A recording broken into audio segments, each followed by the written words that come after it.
मुझे क्षमा कर दीजिए वासुदेव। मैं आपके वास्तविक रूप से अनभिज्ञ था। आप अवश्य मेरा वध कर सकते हैं, किंतु आप मेरा वध करने हेतु अपने प्रण को त्यागने के लिए सज्ज हुए हैं। अवश्य ही मेरा कोई महान दोष होगा। क्या दोष है मेरा वासुदेव, बताइए।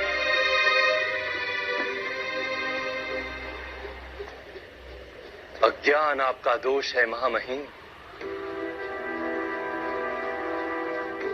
आपने धर्म के वास्तविक रूप को जानने का तो कभी प्रयास ही नहीं किया। करुणा के छत्र तले जब तक समग्र संसार समा नहीं जाता, तब तक समाज में धर्म अधूरा रहता है।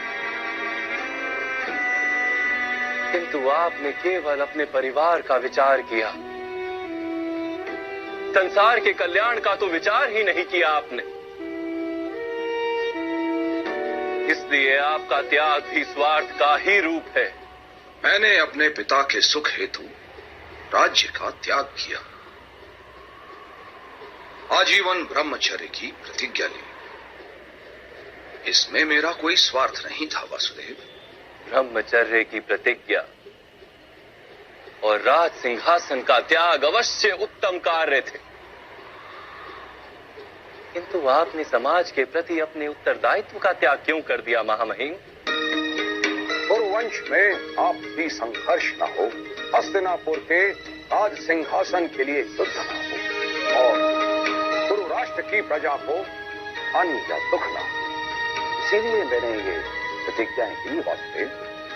अपने चारों ओर दृष्टि डालिए महामहिम। क्या चल रहा है यहाँ? आपकी प्रतिज्ञा ने इस विग्रह को, इस युद्ध को टाला तो नहीं?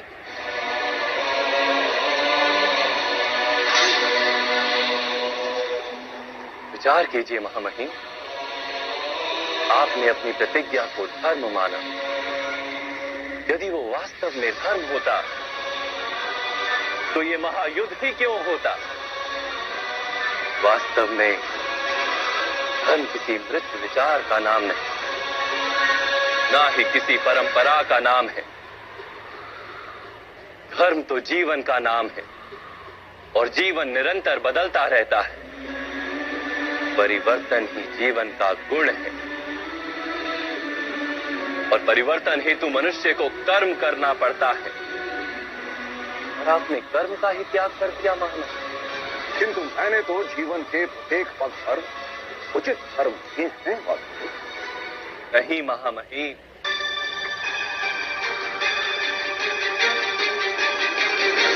इस जन्म में आप कर्म के बंधन से ना बंधे, इस कारण आपने कोई वास्तविक कर्म किया ही नहीं। कर्म का अर्थ होता है निर्णय लेना और अपने निर्णय के परिणामों को स्वीकार करना। किंतु आपने कब कोई निर्णय लिया महामहिम? राज पांडु के राज्य अभिषेक का निर्णय क्या आपका निर्णय था? एक जन्म से नेत्रहीन व्यक्ति राजा बनने के योग्य नहीं होता। इसलिए मेरा मत है कि ज्येष्ठ भ्राता पांडु का राज्य अभिषेक होना चाहिए। राज धृतराष्ट्र और महारानी गांधारी के विवाह का निर्णय। अक्षय तृतीया की शुभ मुहूर्त पर कुमार धृतराष्ट्र का विवाह गांधार की कुमारी गांधारी के साथ संपन्न हो। महाराज धृतराष्ट्र को अधर्म से रोकने का प्रयास क्यों नहीं किया आपने महामहिम? कुमार दुर्योधन पर वार करने वाले इन मत्स्यजनों का न्याय तो कीजिए। इन सबके सिर छेद कर दो, छेद कर दो। ये तो अत्याचार है। आदेश का पालन हो। युद्ध सभा का निर्णय और उसमें पांचाली के अपमान को ना रोकने का निर्णय। रामा, आप कीर्ति तो समग्र आर्यवर्त में है। आप तो स्वयं माता गंगा के पुत्र हैं। अपनी समझ ऐसा व्यवहार में क्या मान के सका रह सकते हैं? इस युद्ध का निर्णय आर्यवर्त में धर्म की फिर से स्थापना करने के लिए युद्ध अनिवार्य है। सभी अधर्मों को रोकने का आपके पास सामर्थ्य भी था और शक्ति भी। किंतु आप निर्णय नहीं ले सके महामहिम।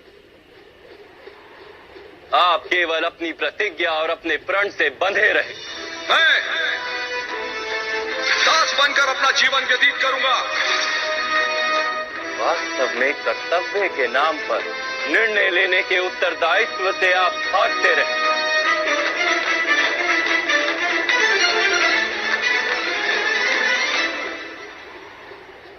क्या निर्णय लेने से ही बंधन नहीं बनते वासुदेव?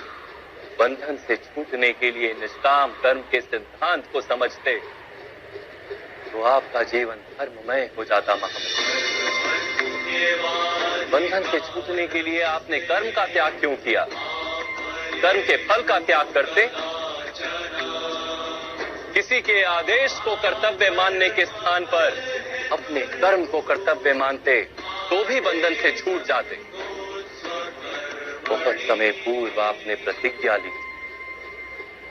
क्या उस समय आप सारा भविष्य जानते थे? परिस्थितियां बदल गई महामहिम, समय में परिवर्तन आ गया,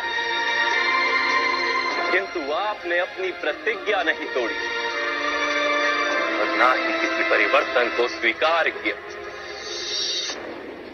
उसी का परिणाम है कि आज ये युद्ध हो रहा है।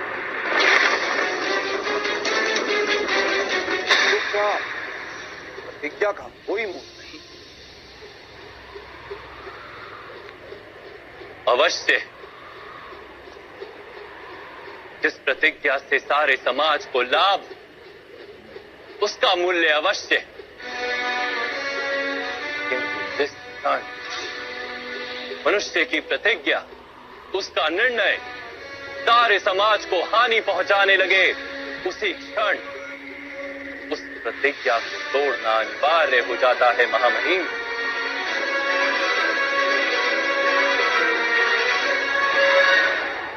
आज पांडवों के पक्ष में रहकर युद्ध करने का निर्णय यदि आप ना ले पाए तो कम से कम शस्त्रों का त्याग करके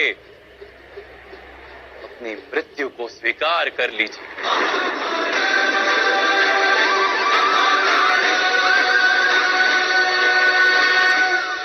आज पांडवों के पक्ष में रहकर युद्ध करने का निर्णय यदि आप ना ले पाए तो कम से कम शस्त्रों का त्याग करके अपनी मृत्यु को स्वीकार कर लीजिए।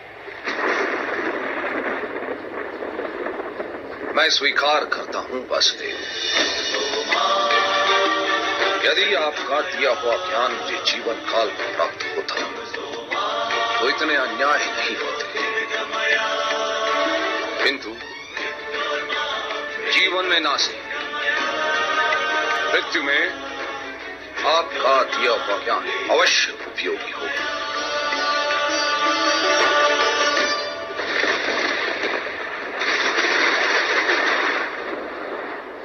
आपके द्वारा मृत्यु तो मेरा परम सौभाग्य होगा। मेरा अंत कर दीजिए, मैं सज्ज हूं।